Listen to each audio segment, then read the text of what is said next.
فاسألوا أهل الذكر إن كنتم لا تعلمون.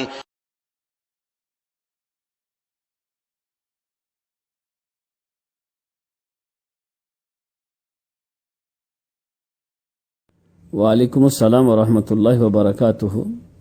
জাদুর খেলা দেখা, জাদুকে মানে কি বলে আপনার জাদু কুফরি এই বিশ্বাস নিয়ে জাদুর খেলা দেখছেন, শুধু এতটুকুই হয়তো মানে অভিজ্ঞতার জন্য যে তারা কি কি মানে কারচুপি করে, কি কি দেখায়, কি ধরনের জিনিস জাদুর মধ্যে হতে পারে, এই ধরনের জিনিসগুলা যদি জানার জন্য কেউ দেখতে চান দেখতে পারেন, অসুবিধা নেই। কিন্তু এতে মানে যেন যাকে বলা হয় সময়ের অপচয় না হয়। মানুষ একটা সময় যা অন্য জিনিসে লাগালে আপনার কাজে লাগবে সেটাকে বাদ দিয়ে এই দেখাতে লাগালে তা কাজে লাগবে না, যেন উপকারীরা লাগবে না আর কি। তো লাভদায়ক জিনিসের সময় ব্যয় করতে হয়। বাকি থাকছে যে মানে সেখানে কিছু জানার জন্য, যারা করে কি, জাদুতে হয় কি, এই ধরনের অভিজ্ঞতার জন্য যদি কেউ দেখে তা হারাম বলা যাবে না আর কি, অসুবিধা নেই। কিন্তু সময়ের অপচয় না করে অন্য জিনিসে মানে উপকার হতে পারে, উপকারী জিনিসে সময় ব্যয় করাই হচ্ছে উত্তম।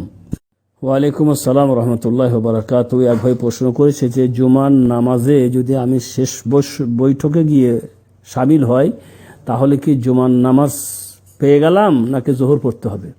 ভাই আপনাকে জোহর পড়তে হবে, কারণ জুমার নামাজ পাওয়ার জন্য কমসে কম রুকুতে আপনাকে শামিল হতে হবে। যদি আপনি রুকুতে শামিল হতে পারতেন তাহলে আপনার জুমার নামাজ পাওয়া হয়ে যেত, তখন আপনি জুমার নামাজ পড়তেন। কিন্তু এখন আপনি মানে তাশাহুদে শামিল হয়েছেন, অতএব আপনাকে জোহর পড়তে হবে, কারণ আপনি জুমা পাননি। ওয়ালাইকুম আসসালাম ওয়া রাহমাতুল্লাহি ওয়া বারাকাতুহু। ভাই প্রশ্ন করেছে যে কেউ যদি তার লজ্জাস্থান স্পর্শ করে তাহলে কি তার উযু চলে যাবে? ব্যাপারটা একটু মতান্তরের অবশ্য। কেউ কেউ বলেছেন যে উযু চলে যাবে, আর কেউ কেউ বলেছেন না, এতে উযু নষ্ট হবে না, এতে উযু নষ্ট হয় না। আবার কেউ কেউ বলেছে যদি কাপড়ের ওপরে হয় তাহলে উযু নষ্ট হবে না, আর সরাসরি হয় তাহলে উযু নষ্ট হবে।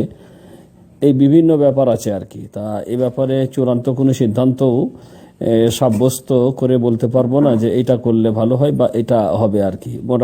যেটা বলতে পারবো সেটা এই, যদি কেউ মনে করে যে না আমি আবার উযু করব তাহলে সে উযু করে নেবে। আর যদি কেউ মনে করে না এতে উযু নষ্ট হবে না, বিভিন্ন আলেমের যেহেতু বিভিন্ন ফতোয়া রয়েছে আর সবারই দলিল আছে আর কি, যে সমস্ত দলিলগুলো আমি এখন উল্লেখ করতে পারবো না। তো মোট কথা, কোনো ভাই যদি মনে করে যে না আমার লেগেছে আমি উযু করবো, তা সে উযু করে। কেউ যদি বলে করে না উযু নষ্ট হবে না, তা তার ইনশাআল্লাহ উযু নষ্ট হবে না এবং সে ওই উযুতে নামাজ পড়তে পারবে।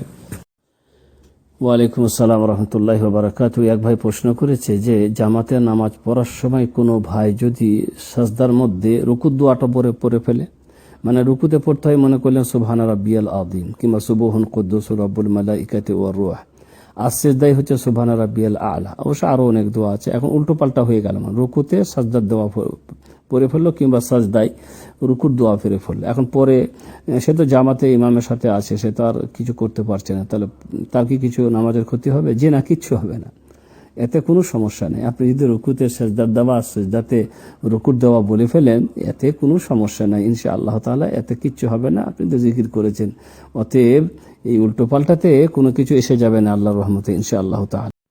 ওয়ালাইকুম আসসালাম ওয়া রাহমাতুল্লাহি ওয়া বারাকাতুহু। ভাইয়ের প্রশ্ন হলো যে আমি জোহরের নামাজ পড়ে কোথাও যাব, আর আমি জানি যেখানে যাচ্ছি সেখানে গিয়ে হয়তো আসরের নামাজ পড়তে পারবো না, বা আসরের নামাজ পড়ার সুবিধা হবে না রাস্তাতেও হয়তো, সেই ক্ষেত্রে জোহরের নামাজের সাথে আসরটা পড়ে নেওয়া যায় কিনা? জি, যদি এরকম কোথাও যান যে সেখানে রাস্তায় কোথাও হয়তো সুবিধা হবে না বা আর কোনো অসুবিধা হতে পারে, তাহলে আপনি জোহরের সাথে আসরটা একবারে জমা করে পড়ে নিতে পারবেন।